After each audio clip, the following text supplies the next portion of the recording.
네, 그 안병우 원장님, 예. 그 조선 시대나 고려 시대에요.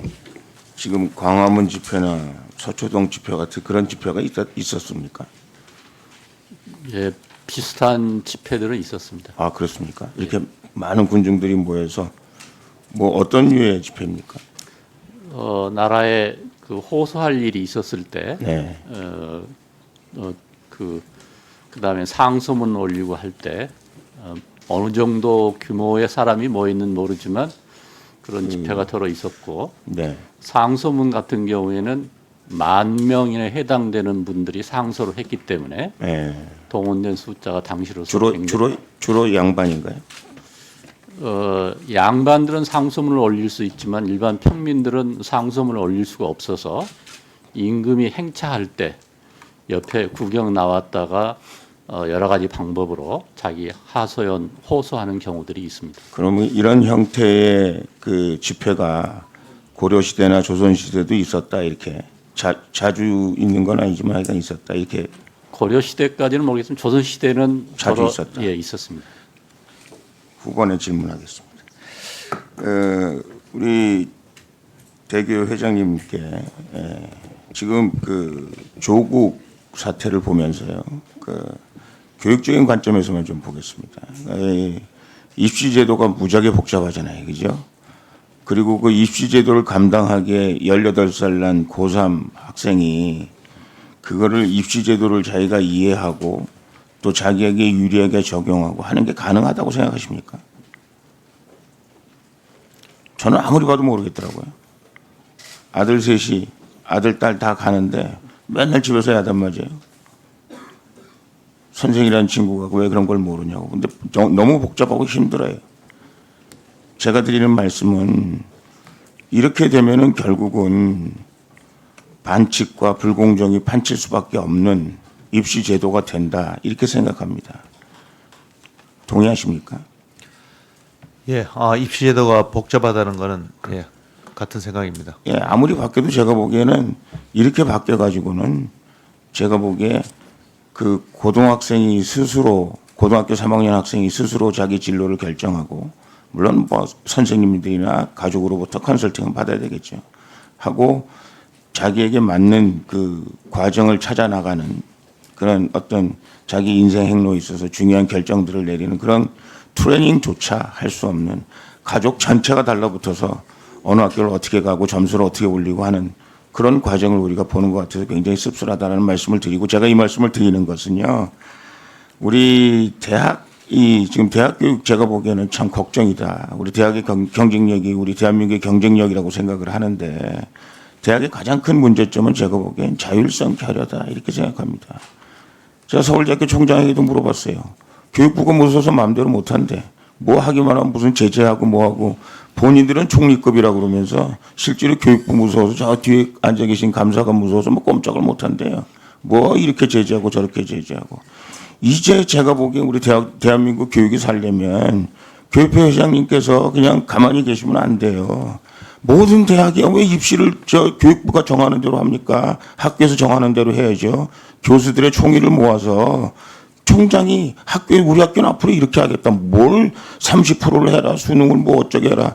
아니 학교가 위치가 다르고 받는 학생들이 다르고 비전이 다른데 어떻게 이렇게 학교마다 다 똑같이 교육부에서 하라는 대로 할 수밖에 없는 그런 현실을 만들어가고 있고 대학이 그걸 참고 있냐 이 말이에요.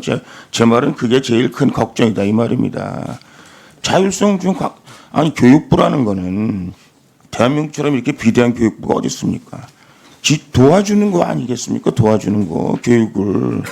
그러면 대학이 스스로 정하고 니들은 이렇게 도와줘라 하는 것을 제가 보기 교육회 회장님 굉장히 큰 장점은 교육부하고 얘기가 잘 통한다는 건데 또 다르게 얘기하면 교육부가 굉장히 수능적이다 이렇게밖에 볼 수 없잖아요.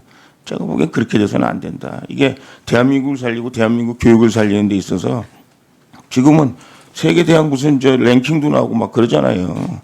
거기 보니까 대학이 얼마만큼 자율적으로 운영하고 있느냐 이게 굉장히 중요한 것이다. 저는 간곡히 부탁드립니다. 또 하나 제가 보기엔 이 대학에 있어서 가장 큰 문제점이 하나는 뭐냐면 재정이에요, 재정. 사실 뭘 하고 싶어도 사실 돈이 없어서 못 하잖아요. 아시다시피 그 대학이 지금 저 전문대학 협의회에서도 말씀을 하셨습니다만은 지금 8년 동안 와가지고 돈 좀 어떻게 좀 해달라고 재정 좀 해달라고 그러는데 완전히 제가 교육부 장관한테 얘기했습니다만 이거 완전히 버린 자식 아니에요. 관심이 없을 뿐만 아니라 그냥 가만히나 있으면 좋은데 계속해서 더 악화되는 방향으로만 가게 한다 이 말이죠. 이제는 우리 대학교육회 회장님도 마찬가지고 전문대학 교육협회 마찬가지고 교육부에서 하라는 대로 하면 안 된다. 왜? 잘 몰라요 솔직히 말해서. 그리고 그냥 말 잘 듣는 회장님, 말 잘 듣는 대학 총장 이것만 좋아하면 결국은 교육부에서 하라는 대로 물론 뭐 좋은 것도 있겠죠. 그러나 교육부에서 하라는 대로 해가지고 비전이 없습니다. 제가 보기에는. 이제는 뭔가 당당하게 입학제도부터 자유로 하세요. 다 대학이 하고 싶은 대로 하세요. 그 대학이 하고 싶은 대로 한다고 큰 문제 생기나요?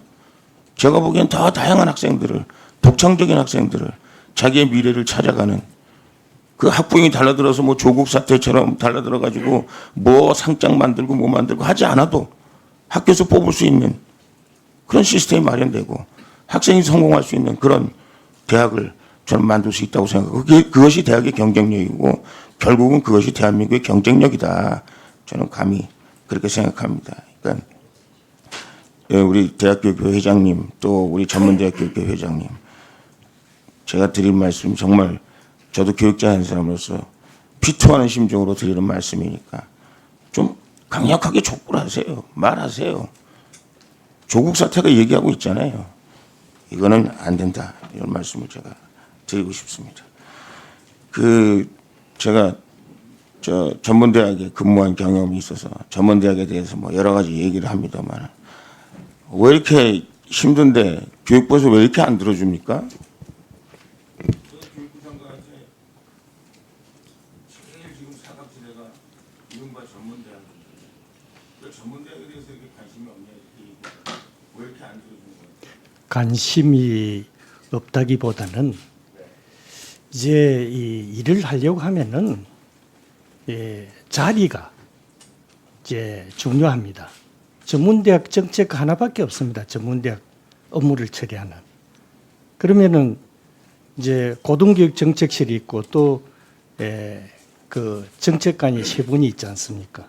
그 세 분 중에 직업교육 정책관 아래에 전문대학 정책과가 있으니까 이 고등 직업 정책실이랄까 이런 실 정도의 조직이 만들어져야 이제 각 부처 내에서 고등 직업 교육에 대한 목소리도 낼 수가 있고 또 따라서 전문대학의 입장을 잘 설명하고 또 이렇게 힘있게 추진할 수 있기 때문에 자리가 없기 때문에 까 하나 가지고 계속 홍문종 위원님께서도 요청을 하시지만은 그런 문제를 책임지고 다부지게 해낼 수 있는 자리가 있기 때문에 이런 문제가 생긴다고 생각합니다. 보충 질의 시간에 추가로 더 답변을 좀 해주시죠. 네, 감사합니다. 네.